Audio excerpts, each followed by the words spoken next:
Hello guys, welcome है। स्वागत है आप सभी का फिर से हमारे इस यूट्यूब चैनल पर जिसका नाम है सेजे कंप्यूटर्स। आप देख रहे हैं लगातार हमारी क्लासेस जारी है, मॉडर्न हिस्ट्री की क्लासेस, और इस बेस में हम आज आगे पढ़ेंगे। आज की जो क्लास हम स्टार्ट करने वाले हैं वो है socio religious movement in India.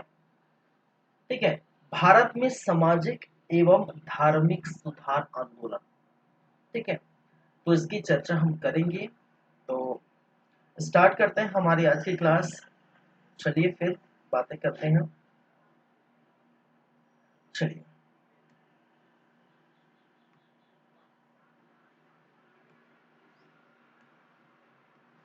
देखिए, मैंने क्या कहा, आज का जो टॉपिक रहेगा वो भारत में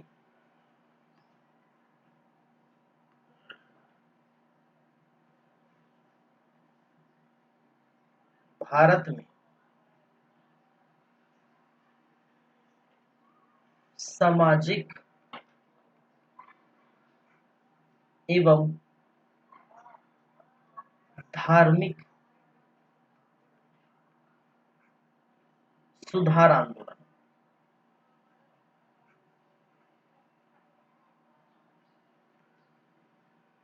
ठीक है, आज का जो टॉपिक है वो है भारत में सामाजिक एवं धार्मिक सुधार आंदोलन।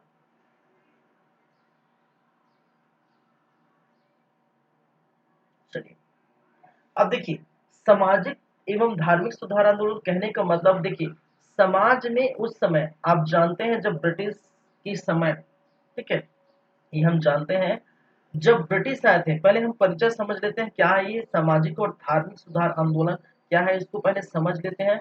उसके बाद हम एक एक करके और जो समाज में और धर्म से जुड़ी जो बातों पर सुधार किया है, जो कुरीतियों पर सुधार किया है, ठीक है, उसकी हम चर्चा करेंगे। तो अब जानते हैं, हम बात कर चुके हैं ब्रिटिश की, बहुत सारे चर्चा किए हैं ब्रिटिश के गवर्नर जनरल, ब्रिटिश के वायसराय वगैरह की हम बातें कर चुके हैं। इस समय आपने देखे होंगे, हमने कहा था कि ब्रिटिश अपने एकीकृत बाजार के चलते, ठीक है, अपनी एकीकृत बाजार के लिए उन्होंने क्या किया था, पूरे भारत में क्या देखने को मिला था, जो कुरीतियां चल रही थी, ठीक है, समाज में कुरीतियां चल रही थी, ठीक है, समाज की कुरीतियों को, ठीक है, हटाने का काम किए हैं। साथ ही साथ आधुनिकरण, कहने का मतलब यहाँ लोगों का पाश्चात्य शिक्षा भी यहाँ पर देखने को मिला था। हम पढ़े थे पाश्चात्य शिक्षा से लोगों को अंग्रेजी माध्यम से क्या करना है, उसको शिक्षित करना है। साथ ही साथ समाज में चल रहे कुरीतियों को भी हटाना है। और इसका मेन उद्देश्य, ब्रिटिश का मेन उद्देश्य क्या था भाई साहब, ब्रिटिश का मेन उद्देश्य था कि यहाँ पर एकीकृत बाजार लाना था। और एकीकृत बाजार तभी लाया जा सकता है कि समाज के लोग उस बीड़ी को पार कर, किस बीड़ी को, जो समाज में जो कुरीतियां हैं उस बीड़ी को पार करके वो अगर आगे बढ़े, तब वो हमारे जो एकीकृत बाजार का कस्टमर बन सकते हैं। साथ ही साथ अगर उनको शिक्षा दिया जाए, पाश्चात्य शिक्षा दिया जाए, तब वो उनकी जो सोच और समझ है वो इंग्लैंड जैसी हो, वो ब्रिटिश जैसी हो। हालांकि वो दिखने में भारत हो, लेकिन भारतीय हो, लेकिन सोच और समझ और जो विकसित है वो किसके जैसे हो, वो ब्रिटिश जैसे। और इन्हीं के चलते, इन्हीं आधुनिकता के चलते भारत में, हालांकि कुछ जैसे सती प्रथा वगैरह का जो है हुआ था, सती प्रथा का जो 1819 में लॉर्ड विलियम बेंटिंक ने ये जो है खत्म कर दिया था, समाप्त कर दिया था। लेकिन हमने उनका पोर्शन पढ़ा था कि जब गवर्नर जनरल चल रहा था, ठीक है, जब गवर्नर चल रहा था भारत का, तब उनका पोर्शन पढ़ा था कि उन्होंने खत्म किया। लेकिन लेकिन अगर हम बात करें उसी दौर में सामाजिक और धार्मिक जो सुधार आंदोलन स्टार्ट हो गया था। और यहाँ के बहुत अन्य व्यक्तियों की बात करूंगा, जैसे आपके राजा राम मोहन राय, सबसे फर्स्ट व्यक्ति थे राजा राम मोहन राय।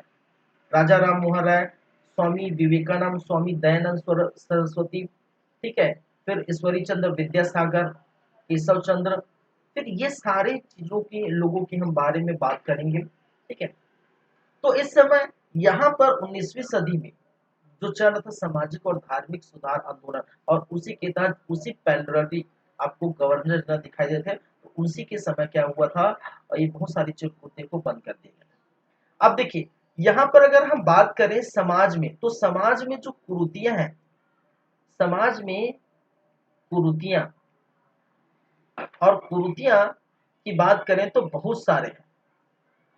ठीक है, जैसे मैंने कहा कि सती प्रथा है,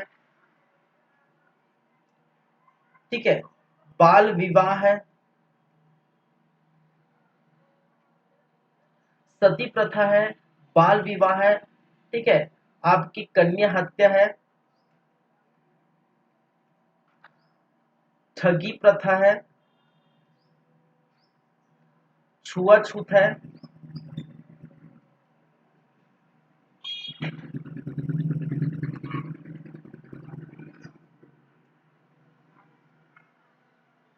ठीक है, ऊंच नीच का भेद है,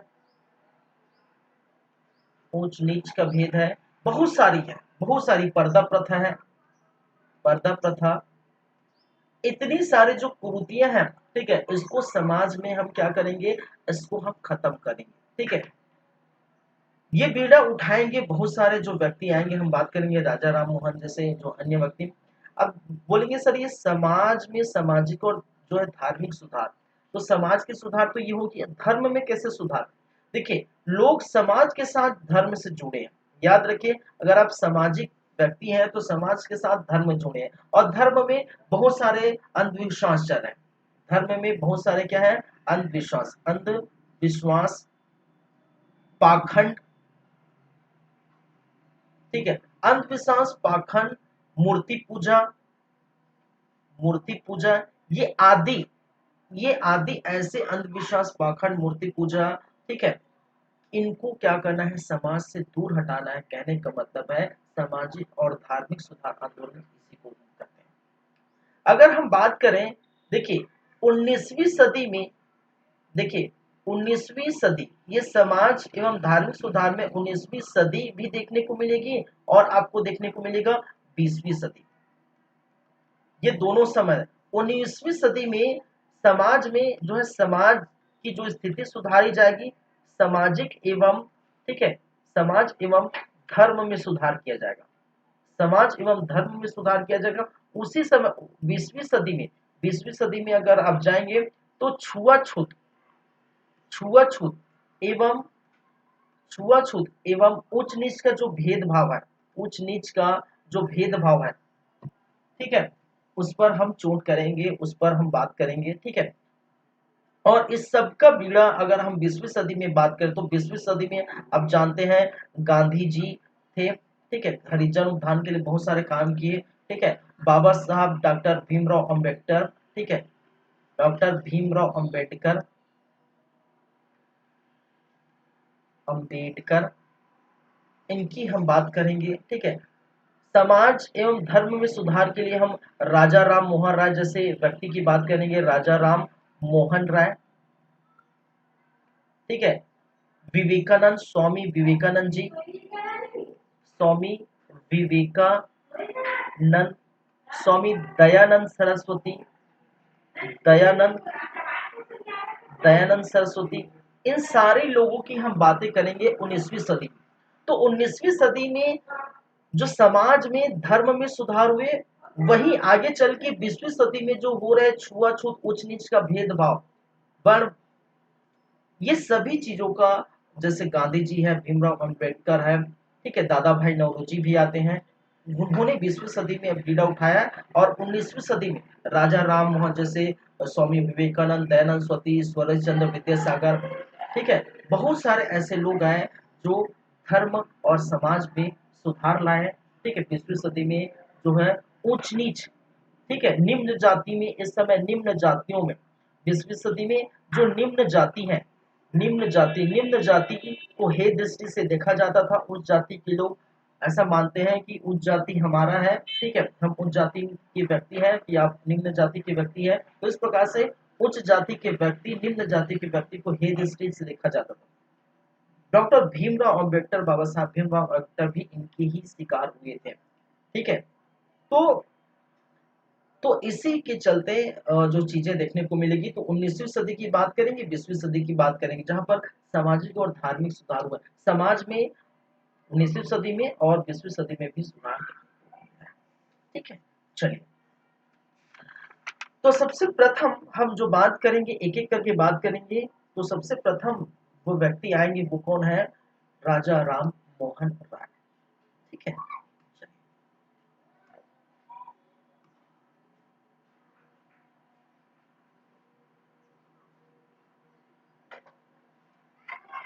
मैं पहले लिख देता हूं हम क्या क्या पढ़ेंगे। सामाजिक सुधार आंदोलन, ठीक है, सामाजिक एवं धार्मिक सुधार आंदोलन में हम किसकी किसकी बातें करेंगे, उसके बारे में हम अगर जान ले तो पहले बेटर होगा। एक तो हम बातें करेंगे सबसे पहले राजा राम मोहन राय साहब का। ठीक है, राजा राम मोहन राय। दूसरा हम बात करेंगे स्वामी विवेकानंद। स्वामी विवेकानंद, देखिए ये जो है ये कंटिन्यू नहीं है, ऐसा नहीं कि चाहे वन बाय वन देखेंगे। ठीक है, कभी जो है जो लगता है समय के हिसाब से हम इसकी बातें करेंगे। स्वामी विवेकानंद, ठीक है, दयानंद सरस्वती, स्वामी दयानंद सरस्वती,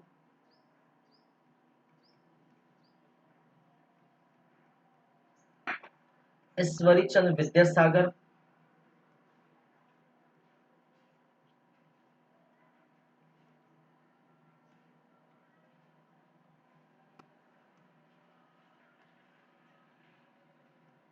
विद्यासागर, केशव चंद्र,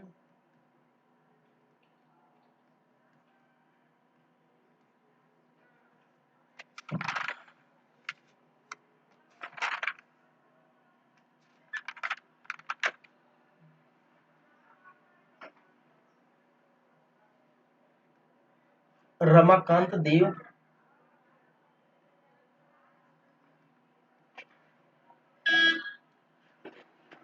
ठीक है, देवेंद्र टैगोर, देवेंद्र नाथ टैगोर,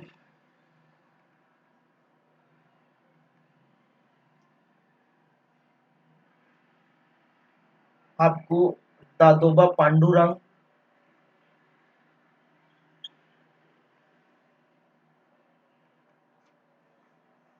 आत्माराम पांडुरंग,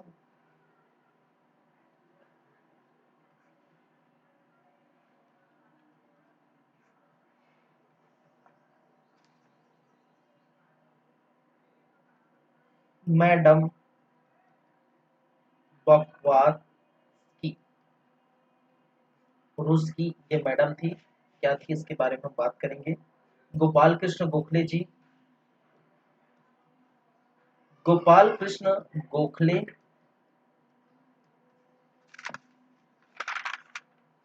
रमाबाई, रमाबाई राणाले, रानाडे,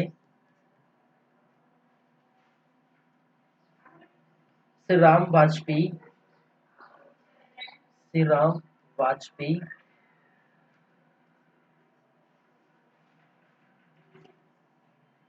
दादा भाई नौरोजी,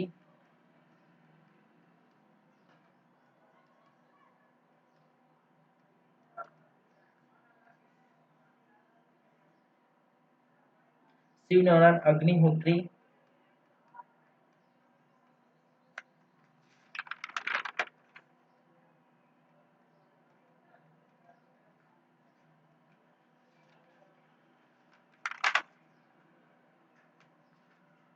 चलिए और बहुत सारे लोग हैं जिसकी हम चर्चा करेंगे। तो फिलहाल तो 10-15 का मैं लिख देता हूँ फिलहाल अभी। ठीक है, और भी जो भी होगा उनकी हम चर्चा करेंगे। ठीक है, तो एक एक करके हम बातें करेंगे। सबसे पहले राजा राम मोहन राय की हम बातें कर लेते हैं। ठीक है भाई साहब, राजा राम मोहन राय फर्स्ट है, वो है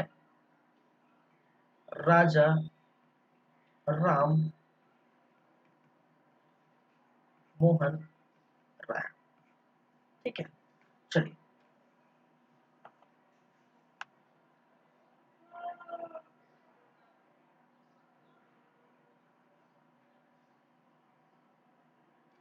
चलिए, राजा राम मोहन राय के बारे में बहुत सारी बातें हैं, वो हमें करनी है। देखिए, राजा राम मोहन राय के बारे में हम क्या पढ़ेंगे? एक तो इनका परिचय देख लेंगे, जीवन परिचय। क्या क्या पढ़ेंगे वो हम बात कर लेते हैं। सबसे पहले इनका हम देख लेते हैं। सबसे पहले जीवन परिचय देखेंगे भाई साहब, ठीक है। जीवन परिचय के बाद धार अन्य क्षेत्रों में सुधार जो किए, जैसे कि धार्मिक क्षेत्र में क्या सुधार किए, धार्मिक क्षेत्रों में क्या क्या सुधार देखने को मिला था वो हम बात करेंगे। फिर शिक्षा के क्षेत्रों में क्या सुधार किया, शिक्षा के क्षेत्रों में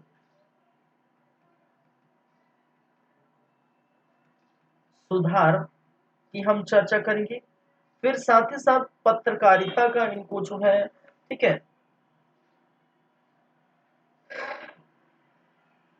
पत्रकारिता की जो है कि समय क्या क्या सुधार देखने को मिला, पत्रकारिता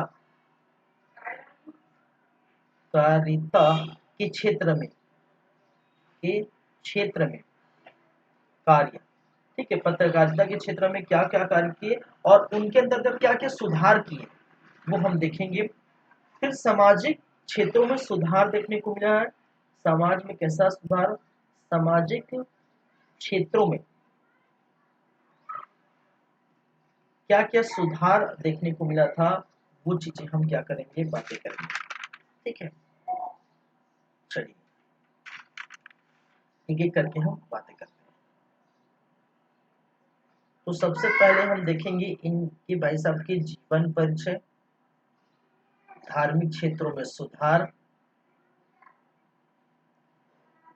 शिक्षा एवं शिक्षा के क्षेत्रों में सुधार, पत्रिका क्षेत्र में कार्य, ठीक है, सामाजिक क्षेत्रों में सुधार, ये सारी बातें हम करेंगे, ठीक है।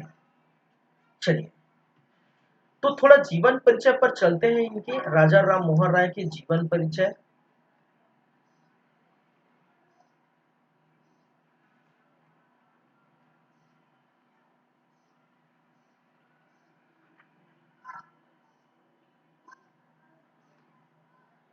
जैसे इनका अगर जन्म की बात करें, इनके अगर जन्म की बात करें तो इनका जन्म हुआ था सन 1772।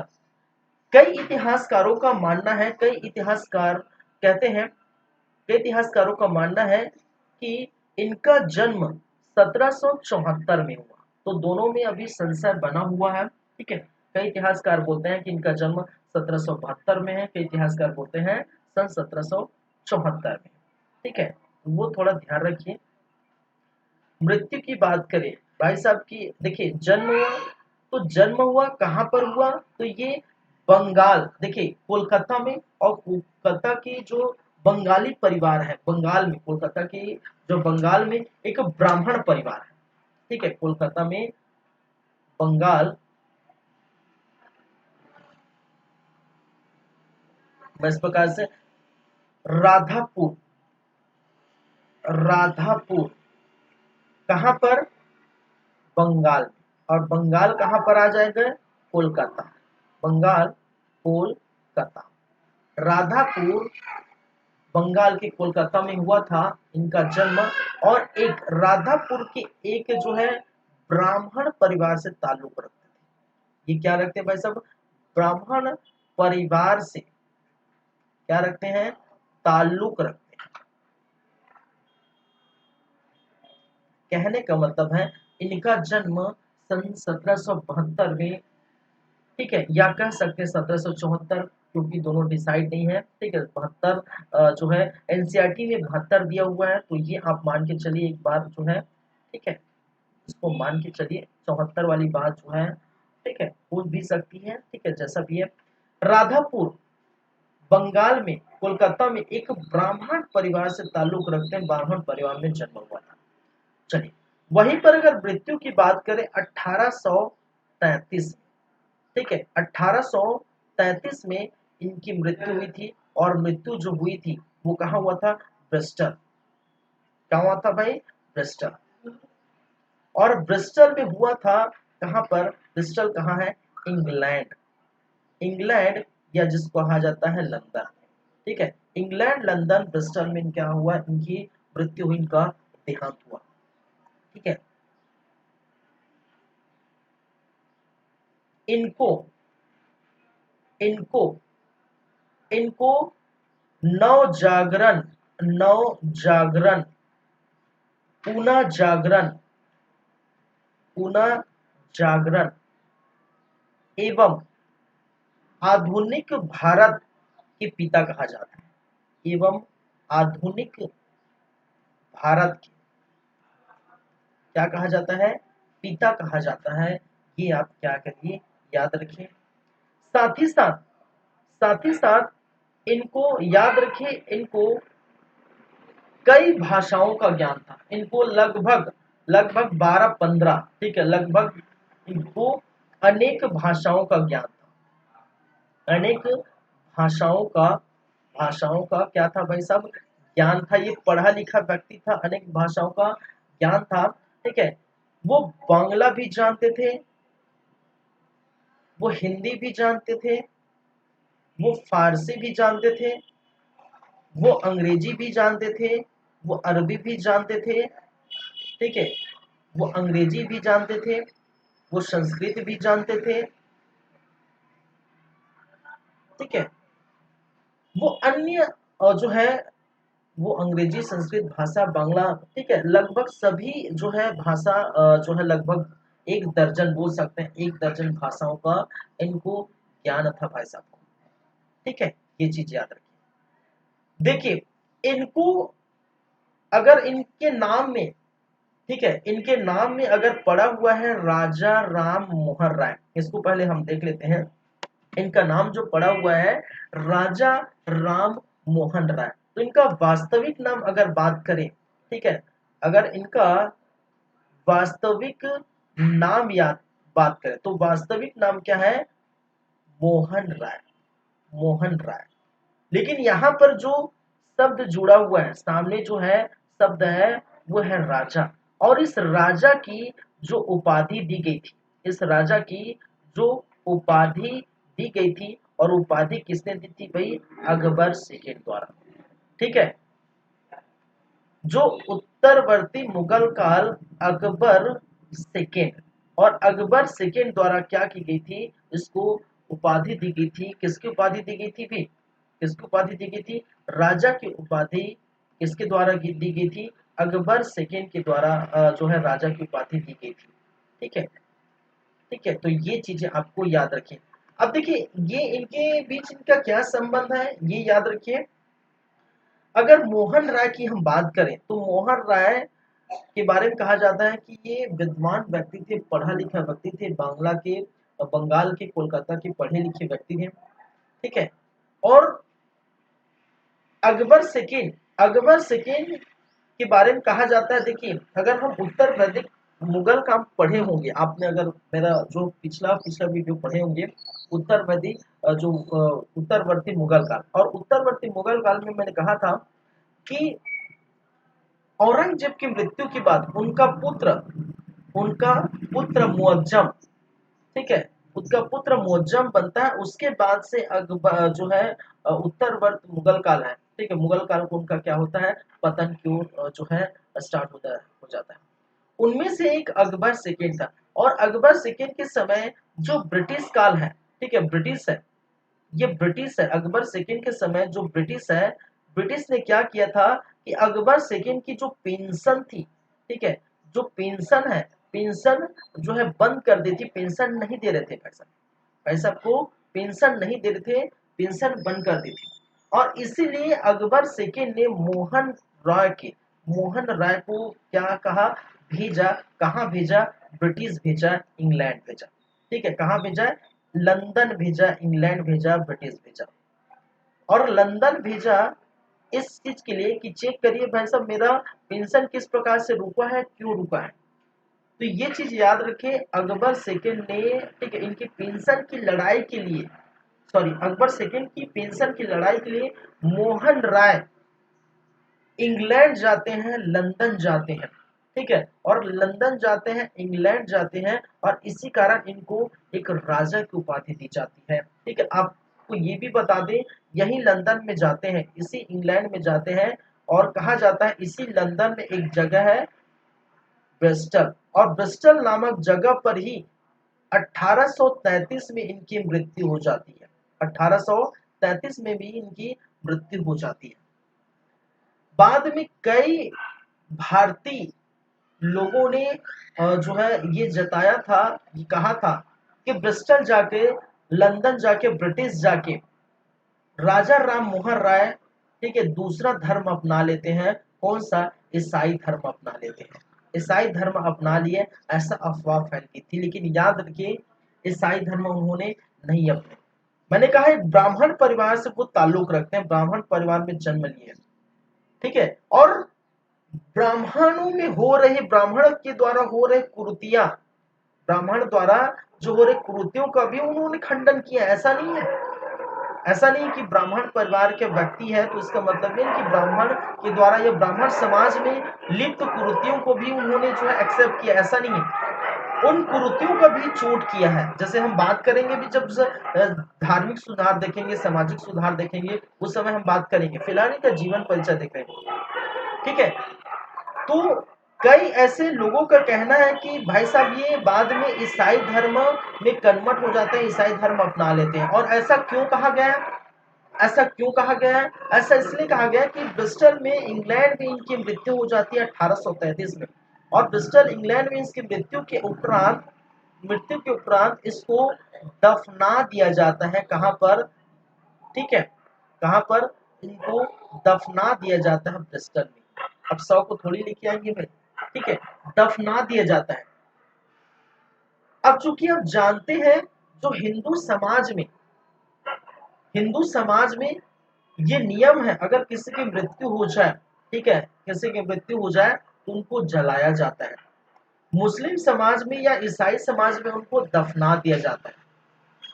तो ब्रिस्टल में हुए ऐसी एक घटना जो इनको मृत्यु के उपरांत दफना दिया, तो क्योंकि इंग्लैंड वासी ईसाई धर्म को अपनाते हैं, जो बाहर बाहर जो बाहर की देश है, इंग्लैंड वासी, ठीक है, लंदन वासी, जो वो क्या अपनाए हैं, वो क्या है, ईसाई धर्म को एक्सेप्ट करते हैं, ठीक है। और ईसाई मसीहियों को भी आगमन किया था, हम जानते हैं ब्रिटेन से भारत में ईसाई मसीहियों का आगमन हुआ था, आप जानते हैं, ठीक है। तो इसी कारण से कहा जाता है कि वहां जाके वो ईसाई धर्म अपना लिए थे, लेकिन ऐसा नहीं है, क्योंकि वहां पर जलाने की सुविधा नहीं थी। राजा राम मोहन राय साहब को जलाने की सुविधा नहीं थी, इसलिए उनको दफना दिया गया, जिसके कारण से कई लोगों का ये कहना है कि वो ईसाई धर्म अपना लिए थे, लेकिन ऐसा नहीं है, ठीक है। तो ये चीजें आपको क्या करनी है, याद रखनी है, ठीक है। अब बढ़ते हैं आगे। तो इनका वास्तविक नाम और कैसे इनकी मृत्यु हुई ये समझ गए, और उपाधि किसने दी और क्यों दी, किस लिए दी, ये पूरा हम जान चुके हैं। आगे बढ़ते हैं। आगे इनके बारे में और भी बातें हैं। इनको आधुनिक भारत के पहले नेता कहा जाता है। आधुनिक भारत के पहले नेता कहा जाता है, पहले नेता कहा गया। और पहले नेता कहा गया क्यों कहा गया भाई साहब?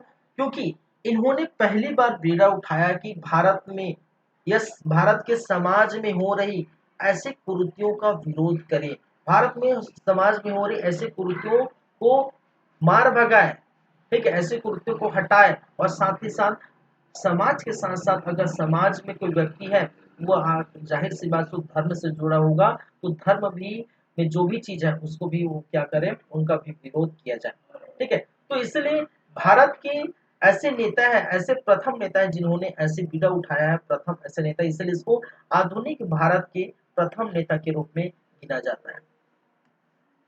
इनको भूत एवं भविष्य के जो है कि मध्य सेतु भी कहा गया है। भूत एवं भविष्य, भूत एवं भविष्य की क्या कहा गया है, सेतु कहा गया है। अब इसका मतलब क्या है भाई साहब? भूत और भविष्य, अरे भूत वगैरह थोड़ी है। देखिए, भूत और भविष्य की सेतु कहने का मतलब है राजा राम मोहन राय का कहना है कि भूत का मतलब है अभी जो स्थिति चल रही है भारत की समाज में, ठीक है, भारत, ठीक है, किसकी बात कर रहे हैं, भारत के भविष्य की बात करें, ठीक है, भारत के भविष्य की बात करें कि भारत की भविष्य और पास शिक्षा जो चली आ रही थी पहले, पास शिक्षा क्या है, पास शिक्षा, तो पास शिक्षा, देखिए राजा राम मोहन राय भारत के भविष्य की, भारत के समाज में भविष्य की बातें करते हैं। यहाँ पर उन्होंने कहा कि भारत की जो समाज है, ठीक है, भारत के जो समाज है और भारत के समाज में कुछ चीजें अच्छी है, कुछ चीजें बुरी है, ठीक है, कुछ चीजें अच्छी है, कुछ चीजें बुरी है, कुछ चीजें अच्छी है और कुछ चीजें बुरी है। उसी प्रकार पास शिक्षा में भी राजा राम मोहन राय का कहना है कि कुछ चीजें जो है अच्छी है और कुछ चीजें बुरी है। और राजा राम मोहन राय कहते हैं कि मैं केवल केवल अच्छी चीजों को ही अपनाता हूं, चाहे वो कहीं से भी आए, चाहे भारत के समाज और धर्म से आए, चाहे वो पास शिक्षा के से आए, ठीक है, क्योंकि पास शिक्षा स्टार्ट हो चुका था पहले से, ब्रिटिश हम जो है पास शिक्षा स्टार्ट कर चुके थे, ठीक है, तो इसीलिए इनको भूत और भविष्य की सेतु के रूप में गिना जाता है, कहा जाता है कि भारत में, ठीक है, जो अच्छी अच्छी चीजें हैं उसको अक्सर याद रखियो। मैंने फिर कह रहा हूँ कि वो ब्राह्मण परिवार से जन्म लिए थे, ब्राह्मण परिवार के होने के बावजूद भी, ठीक है, ब्राह्मणों द्वारा जो की गई, जो समाज में कुरीति फैलाई गई, ब्राह्मणों द्वारा किए जा रहे सामाजिक जो कुरीतियां हैं उन पर भी वो चोट किए, उन पर भी वो विरोध जताया है। जो अंधविश्वास है, जो आडंबर है, जो दिखावा है, जो मूर्ति पूजा है, जो बहुदेववाद है, उन पर भी उन्होंने चोट किया है, उन पर भी उन्होंने क्या किया है, विरोध जताया है। तो ऐसे थे हमारे राजा राम मोहन राय साहब, ठीक है, तो इसको भूत और भविष्य की क्या कहा जाता है, सेतु के रूप में गिना जाता है, ठीक है, क्योंकि उन्होंने दोनों तरफ से ना, न कि भारत के समाज और संस्कृति को पूरी एक्सेप्ट किया है और न पाश्चात्य शिक्षा को पूरा एक्सेप्ट किया है, वहां से जो अच्छी चीजें हैं उसी को ही एक्सेप्ट किया है, चाहे कोई भी कुछ भी हो, ठीक है। चलिए, भारतीय पुनर्जागरण का इनको अग्रदूत कहा जाता है, ये भी आप याद रखिए, सबको भाई सब जगाया है, जो लोग सो रहे थे उनको जगाया है, ठीक है, कहने का मतलब है, देखिए मैं क्या लिखूं, भारतीय पुनर्जागरण, ठीक है, भारतीय पुनर्जागरण, भारतीय पुनर्जागरण का अग्रदूत कहा गया है।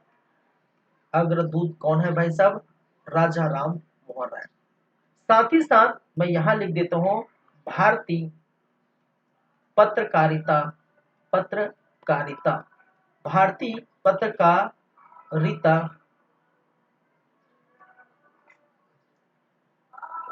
कि अग्रदूत भी कहा जाता है, कि अग्रदूत भी कहा जाता है, क्योंकि जिस समय कोई पत्रकारिता नहीं कर रहे थे उस समय अ, ये पढ़े लिखे थे कई जो है लैंग्वेज में, ठीक है, फारसी भाषा में, अंग्रेजी भाषा में, हिंदी भाषा में, संस्कृत भाषा में, कई लैंग्वेज में उन्होंने जो है क्या किया, पुस्तकें भी लिखी, पत्रकारिता भी किया, तो भारतीय पत्रकारिता का अग्रदूत कहा जाता है। युग दूत, युग युग दूत, ठीक है, युग दूत की संज्ञा सुभाष चंद्र बोस द्वारा दी गई थी, ठीक है, तो मैं लिख देता हूँ सुभाष चंद्र बोस द्वारा, ठीक है, सुभाष चंद्र बोस द्वारा राजा राम को, राजा राम मोहन राय, मोहन राय, ठीक है, राजा राम मोहन राय को युग दूत की संज्ञा दी थी, युग दूत की संज्ञा दी थी, ठीक है, इनको इस समय का दूत कहा गया है, इस समय का, इस युग का, इस 19वीं सदी के युग का दूत माना है कौन, ठीक है, सुभाष चंद्र बोस। चलिए,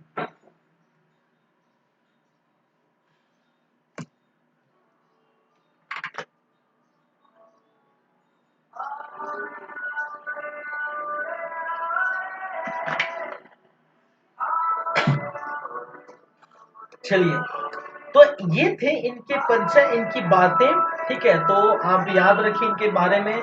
मैं एक बार फिर रिपीट कर देता हूँ। जन्म 1772, मृत्यु, जन्म हुआ था राधापुर बंगाल और कोलकाता में, एक ब्राह्मण परिवार में जन्म हुआ था। ठीक है, मृत्यु 1833 ब्रिस्टल इंग्लैंड में। इनको नवजागरण, पुनर्जागरण और आधुनिक भारत के पिता कहा जाता है।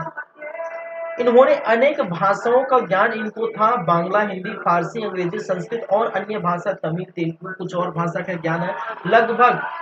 ठीक है, लगभग इनको 12 से 15 एक दर्जन भाषाओं का ज्ञान था। वास्तविक नाम राम, यहाँ मैं जोड़ना भूल गया, वास्तविक नाम, ठीक है, राम मोहन राय। ठीक है, वास्तविक नाम जो है राम मोहन राय, मोहन राय। और बाद में, ठीक है, ये राजा की उपाधि कौन देते हैं? अकबर सेकंड द्वारा इनको क्या किया जाता है भाई साहब? राजा की उपाधि दी जाती है।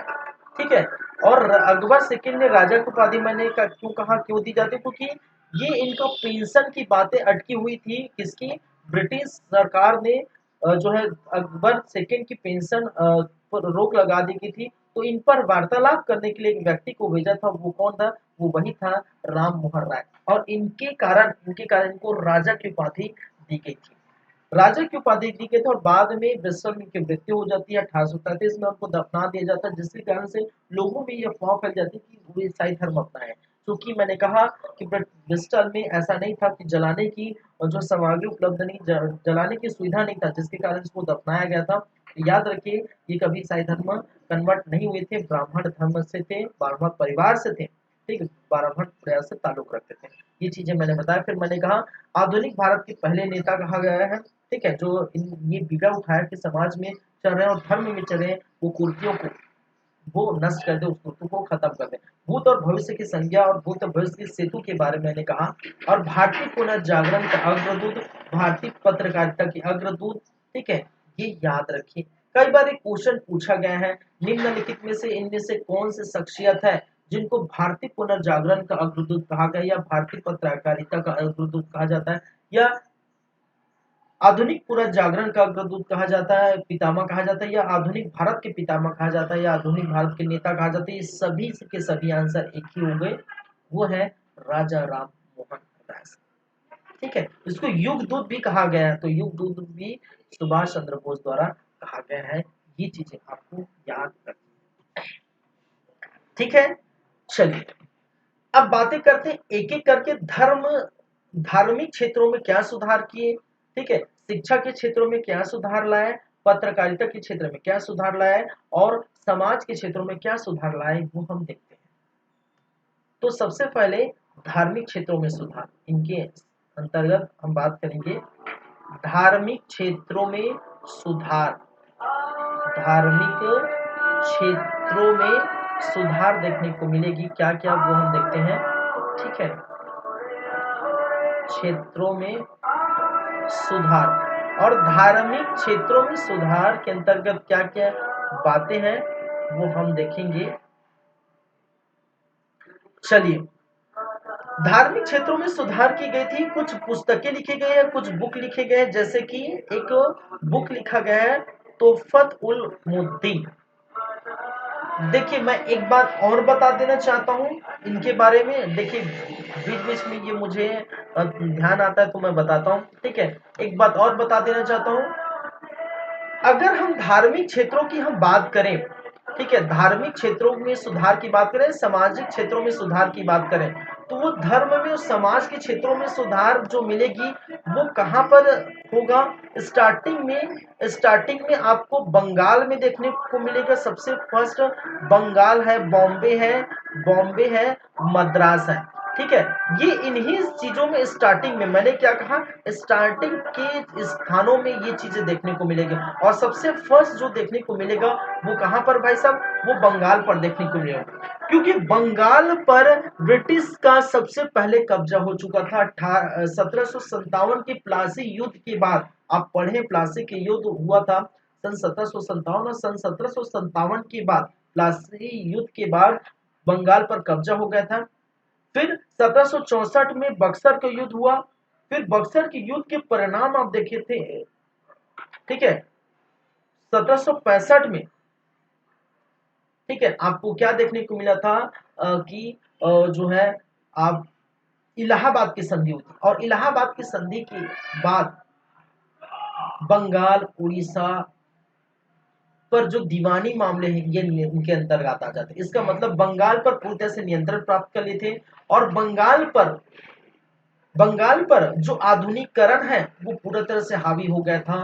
ठीक है, बंगाल पर जो आधुनिकीकरण पूरा हावी हो गया था, साथ ही साथ ईसाई मशीनरियों का आगमन हो गया था। तो ईसाई मशीनरियों का आगमन हो गया तो यहाँ के हिंदू लोग कन्वर्ट होते जा रहे थे, किसमें, ईसाई धर्म में कन्वर्ट होते जा रहे थे। तो सबसे ज्यादा जो दिक्कत होने वाली थी कहां पर होने वाली थी, बंगाल में। बंगाल में बहुत ही ज्यादा जो समाज में धर्म से रिलेटेड बहुत ज्यादा कुरीतियां देखने को मिली। तो जहां ज्यादा है वही पहले सुधार करेंगे। तो बंगाल, बॉम्बे, मद्रास 3 प्रेसिडेंसीज थे किसके, ब्रिटिश थे, और यहाँ पर अपनी जो आधुनिकता के चलते समाज में कई कुरीतियों पनपे थे। ठीक है, कई जो है यहाँ पर धर्म में परिवर्तन देखने को मिली थी। ठीक है, तो इसी के चलते सबसे पहले कहाँ जो होगा, वो कहाँ होगा, वो सबसे बंगाल, बॉम्बे, मद्रास, फिर धीरे धीरे पूरे भारत में आपको फैलते देखने को मिलेगा। ठीक है, ये चीज है। तो ये चीजें थोड़ा और आप ध्यान रखिए, याद रखिए। एक चीज और याद रखिए, समाज में मैं ये बोल रहा हूँ कि अगर समाज में हम कर रहे हैं, ठीक है, समाज में सुधार करें, तो धर्म में किस धर्म में सुधार करेंगे। तो ऐसा नहीं कि राजा राम मोहन राय साहब की ब्राह्मण धर्म से आते हैं तो ब्राह्मण धर्म पर ही सुधार करेंगे, ऐसा नहीं। ब्राह्मण धर्म में हो रहे हैं जो कट्टरता, ब्राह्मण धर्म में हो रहे हैं अंधविश्वास, ब्राह्मण धर्म में हो रहे हैं जो पाखंडता, ब्राह्मण धर्म में हो रहे हैं मूर्ति पूजा, इन सबका तो खंडन करेंगे ही, इन सबका विरोध तो करेंगे ही।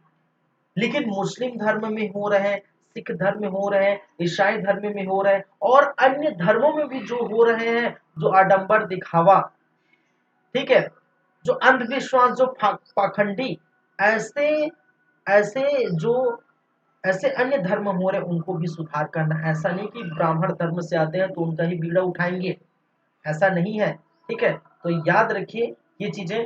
तो एक चीज मैं यहाँ लिखने वाला हूँ, क्या है, एक फारसी ग्रंथ है और उसका नाम है, एक फारसी ग्रंथ है जिसका नाम है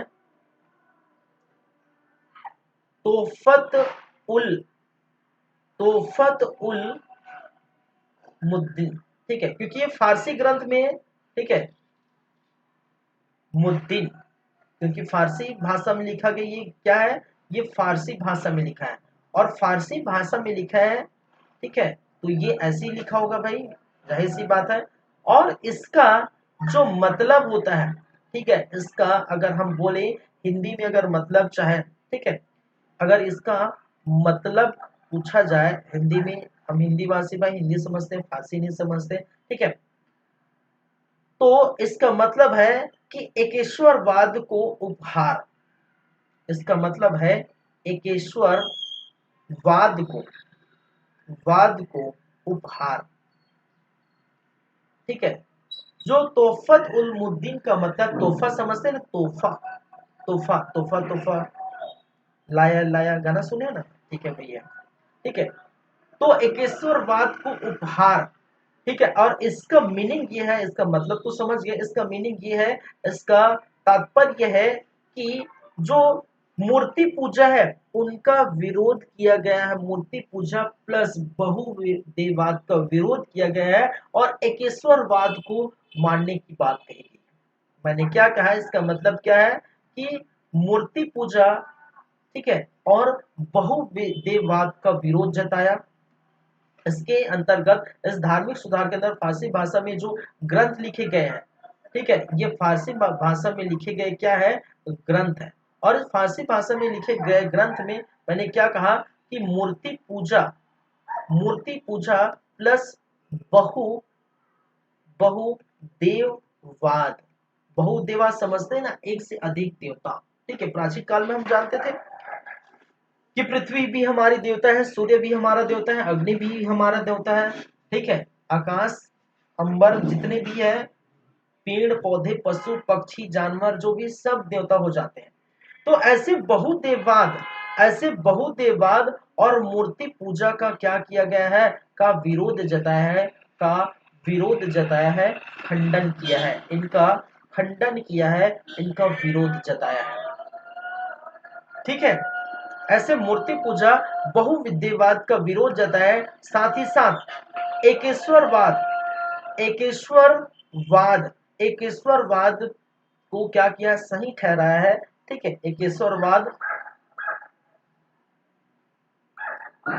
के पक्ष में थे, सीधा बात एकेश्वरवाद के पक्ष में थे। ठीक है, तो कहने का मतलब अगर आप मानते हो जिस जिस ईश्वर को मानते हैं, ठीक है, उसको ही जो है आप मानिए। ठीक है, उसको ही मानिए, एकेश्वरवाद की बातें करिए, आप बहुदेववाद की बातें न करिए, आप मूर्ति पूजा की बातें न करिए। ये जो आडंबर, ये दिखावा, ये मूर्ति पूजा कुछ नहीं होता, मूर्तियों की पूजा न करिए। ठीक है, जिस परम ईश्वर को मानते हैं उसी परम ईश्वर पर आप ज्ञान जो है अर्जित करिए, उन पर ध्यान लगाए, बस इतनी सी बातें हैं। ठीक है, तोहफत उल मुजिद का यही कहना है कि एकेश्वरवाद को मार, एकेश्वरवाद पर, ठीक है, एकेश्वरवाद पर क्या करिए, मानिए, ऐसा कहा है। ठीक है, ये याद रखिए। चलिए, ये बातें हैं। थोड़ा मैं 2 मिनट ब्रेक चाहिए मुझे, और 2 मिनट के बाद मैं आता हूँ, फिर 2 मिनट के बाद हम जो है आगे बढ़ेंगे, क्या क्या और जो है राजा राम मोहन राय साहब ने और क्या क्या किए उनके बारे में हम बातें करेंगे। बस 2 मिनट का ब्रेक है, उसके बाद कंटिन्यू करते हैं।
चलिए,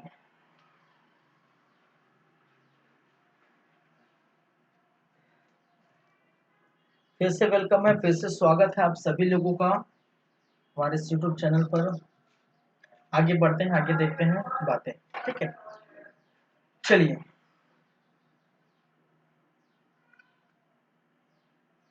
अब देखिए यहाँ पर मैंने क्या कहा, धार्मिक क्षेत्रों में सुधार के चलते तोहफत उल मुद्दीन फारसी भाषा में ग्रंथ लिखा गया। इसका मतलब एकेश्वरवाद को फार, जहाँ पर मूर्ति पूजा बहुदेववाद का विरोध किया गया, इनका खंडन किया गया है।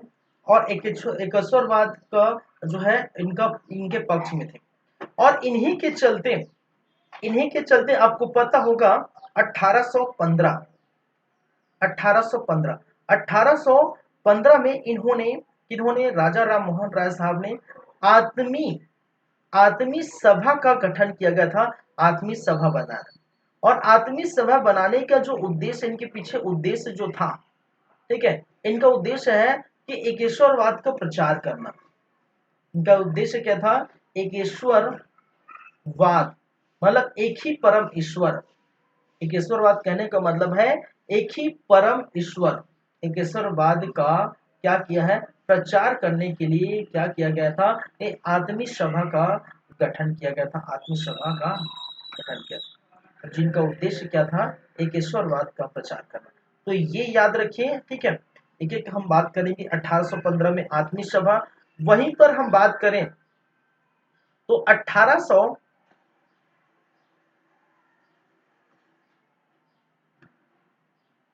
1816 में जाएंगे तो वेदांत सोसाइटी की स्थापना की गई थी।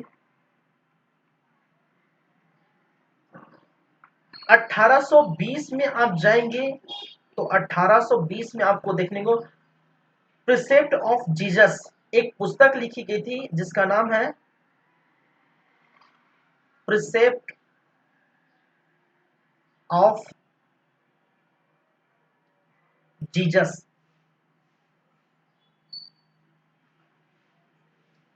ठीक है, एक पुस्तक लिखी गई थी, एक बुक लिखी गया था, ठीक है, प्रिसेप्ट ऑफ जीसस।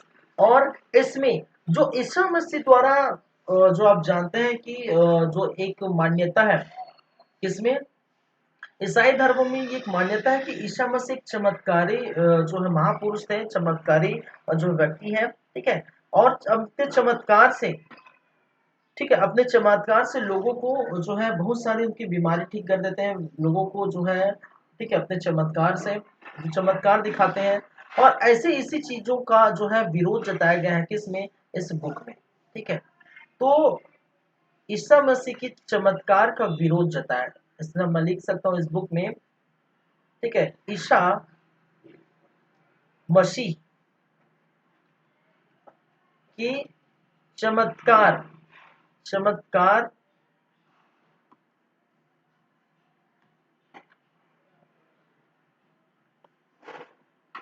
का क्या किया? विरोध जताया,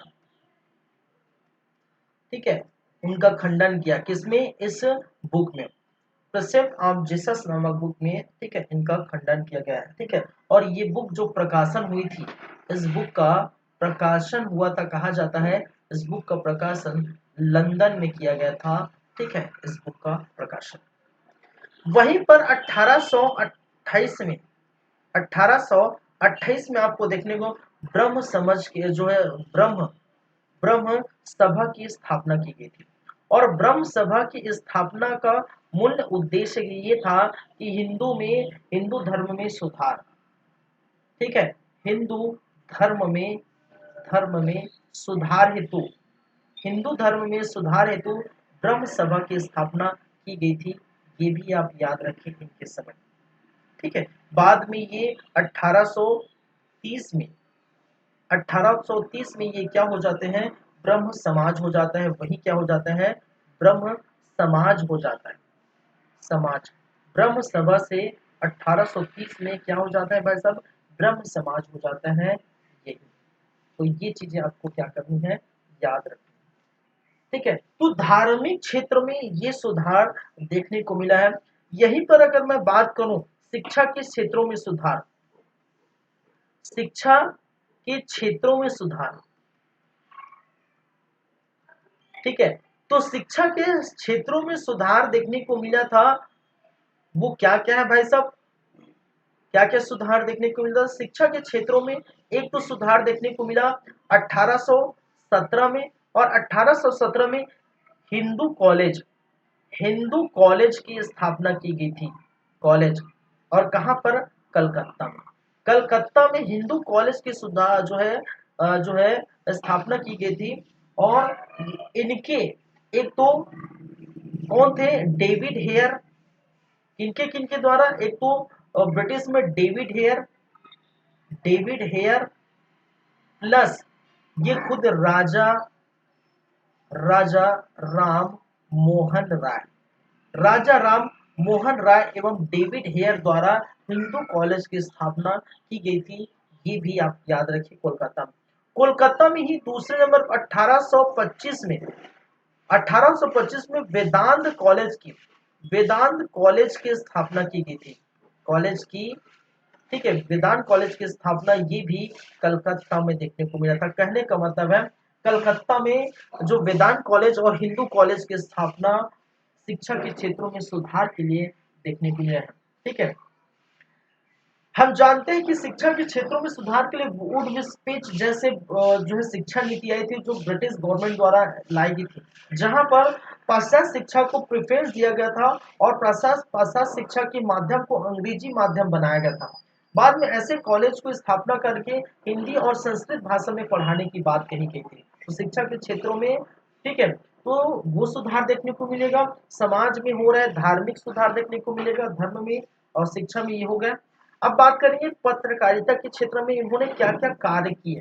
ठीक है, पहले समाज में सुधार देख लेते हैं, फिर पत्रकारिता के समय क्या क्या कार्य किए। तो समाज में सुधार, कहने का मतलब है सामाजिक सुधार। तो भाई साहब इन्होंने क्या क्या सामाजिक सुधार किए ये भी याद रखिए। देखिए इनके जितने भी हैं वो डेट्स हम हमेशा याद रखें। 1829 सबसे बड़ा जो है आपको देखने को मिला इनके समय की जो बातें हैं, सबसे जो है महत्वपूर्ण जो बीड़ा उठाया था, ठीक है, समाज में, वो चल रहे सती प्रथा, सती प्रथा। और सती प्रथा, ठीक है, पर प्रतिबंध लगवाया था, पर प्रतिबंध लगाया था। और आप जानते हैं इस समय जो आपके गवर्नर थे, भारत के गवर्नर लॉर्ड विलियम बेंटिंक, हम पढ़े थे, Lord William Bentinck, Lord William Bentinck के समय, ठीक है, इन्होंने जो है सती प्रथा का प्रतिबंध करवाया था। तो सती प्रथा प्रतिबंध हुई थी कब, 1829 में। ठीक है, और खासकर ये स्टार्टिंग में हुआ था, मैंने कहा बंगाल क्षेत्र में, बंगाल क्षेत्र में स्टार्टिंग में हुआ था। और बाद में आपको देखने को मिला फिर आपके मद्रास 1830 में, बाद में मीन्स 1830 में मद्रास, मद्रास एवं आपके बॉम्बे में, मद्रास एवं बॉम्बे में 1830 में देखने को मिला था। 1829 में बंगाल में ये हुआ था, 1829 में। ठीक है, बंगाल क्षेत्रों में सती प्रथा पर प्रतिबंध लगाया था। बाद में 1830 में मद्रास एवं बॉम्बे के जो है स्थान पर। और मैं स्टार्टिंग में ही कहा था, मैंने स्टार्टिंग में ही कहा था कि ब्रिटिश जहां पर मजबूत स्थिति थी वो सबसे प्रथम बंगाल थी। बंगाल पर पूरी तरह से इनका नियंत्रण पहले था। बाद में प्रेसिडेंसी के रूप में बॉम्बे और मद्रास बनते हैं। मद्रास, अब जानते हैं स्टार्टिंग में जब यूरोपियन यात्री आते हैं तो यूरोपियन यात्री में, ठीक है, कर्नाटक के क्षेत्र में जो मद्रास और पांडुचेरी, तो मद्रास में जो है ईआईसी का मुख्यालय रहता है, ईस्ट इंडिया कंपनी का मुख्यालय रहता है। और वहीं पर पांडुचेरी पर फ्रेंच का मुख्यालय रहता है। इन दोनों के बीच भी युद्ध हुए थे, जो कर्नाटक युद्ध, 3 कर्नाटक युद्ध हुए थे, ये भी हम जानते हैं। तो मद्रास पर, बॉम्बे पर, बॉम्बे पर जो है सिक्के वगैरह ढाले जाते हैं इस समय, वो भी हम देखे थे। फरूख सियर के समय इनको भी दे दिया गया था सिक्के ढालने की अनुमति। और बंगाल के क्षेत्र पर तो उनका आधिपत्य जम ही गया था, आप जानती हैं प्लासी युद्ध के बाद बंगाल के क्षेत्र में आधिपत्य जम गया। तो ये तीनों क्षेत्र खासकर जो है जो ब्रिटिश के ज्यादा नजदीक थे, ज्यादा इन पर सुधार करने की जरूरत था। ठीक है, इसलिए स्टार्टिंग में बंगाल क्षेत्र, मद्रास और बॉम्बे में देखने को मिला था। ठीक है, तो राजा राम मोहन राय के प्रयासों से सती प्रथा का पर प्रतिबंध लगाया था। अब जानते हैं सती प्रथा क्या है, कि अगर कोई पति किसी की मृत्यु हो जाती है तो उनकी पत्नी को उसी जो है चीता में जिंदा उसको जो है सती हो जाती है, वहीं पर वो उनके पति के साथ लेट जाती है। ठीक है, तो ये था सती प्रथा, तो जिसका अंत कर दिया गया था। चलिए, कितना भयानक दर्द होता होगा वैसी उस समय की स्थिति सोचिए।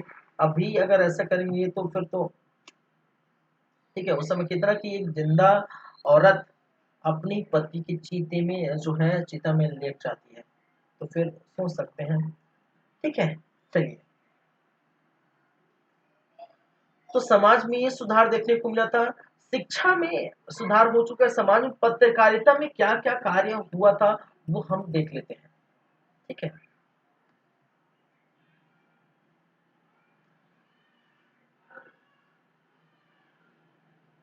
पत्रकारिता, पत्रकारिता के क्षेत्र में क्या क्या कार्य हुए उनकी भी हम चर्चा कर लेते हैं। तो पत्रकारिता के क्षेत्र में एक तो आपको देखने को मिलेगा समय 1821 का, 1821, और 1821 में इन्होंने संवाद कौमुदी, संवाद कौमुदी एक ग्रंथ ली, जो रचना लिखी, एक साप्ताहिक पत्र लिखा। ठीक है, ये बांग्ला भाषा में। ठीक है, बांग्ला भाषा, और बांग्ला भाषा में इन्होंने लिखे एक क्या था, एक साप्ताहिक पत्र है। ठीक है, साप्ताहिक एक क्या है, पत्रिका है। इसको अच्छे से लिख देता हूँ।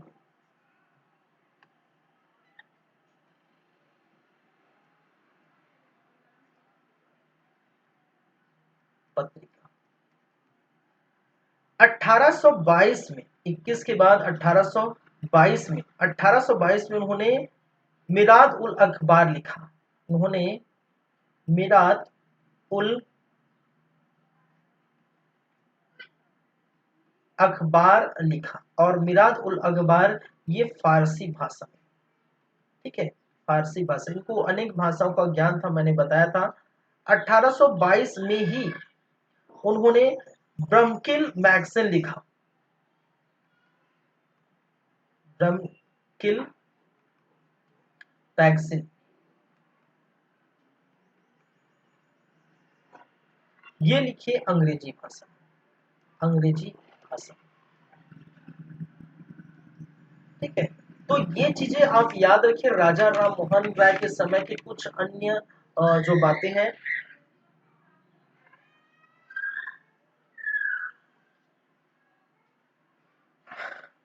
ठीक है,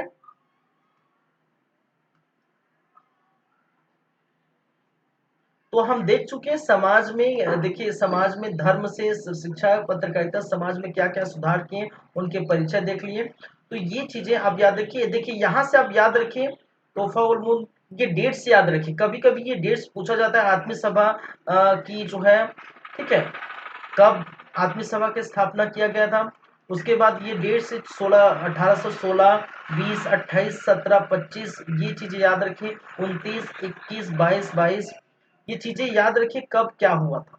ठीक है, तो इस प्रकार से राजा राम मोहन राय की बातें हो जाती हैं समाप्त।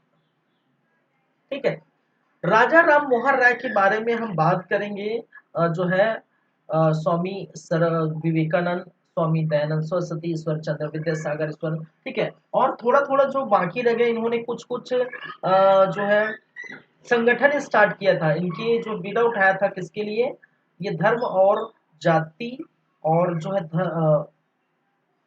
ठीक है, समाज में जो सुधार के लिए जो बीड़ा उठाया था, कुछ कुछ संगठन बनाए थे, उसकी हम चर्चा करेंगे यहाँ पर। ठीक है, तो खासकर अच्छे से स्वामी विवेकानंद, स्वामी दयानंद सरस्वती, ईश्वर चंद्र विद्यासागर, और भी बहुत सारे लोगों की हम चर्चा करेंगे। लेकिन आज मुझे एक्चुअली काम है थोड़ा। ठीक है, और ऑफिस में बहुत ज़्यादा काम है, तो मुझे जाना पड़ेगा जल्दी। तो आज की क्लास हम यहीं पर रखते हैं, और नेक्स्ट क्लास में, कल की क्लास में हम बाद में जो है बातें करेंगे, आगे की बातें। तब तक आप पढ़ते रहिए, हमारा देखते रहिए YouTube channel CG computers. Part 2 लेके आएंगे, socio religious movement in India, समाज में ठीक है, सामाजिक एवं धार्मिक सुधार आंदोलन, भारत में समाज एवं धार्मिक सुधार आंदोलन। चलिए ठीक है, thank you guys, thank you class, मिलते हैं नेक्स्ट टाइम।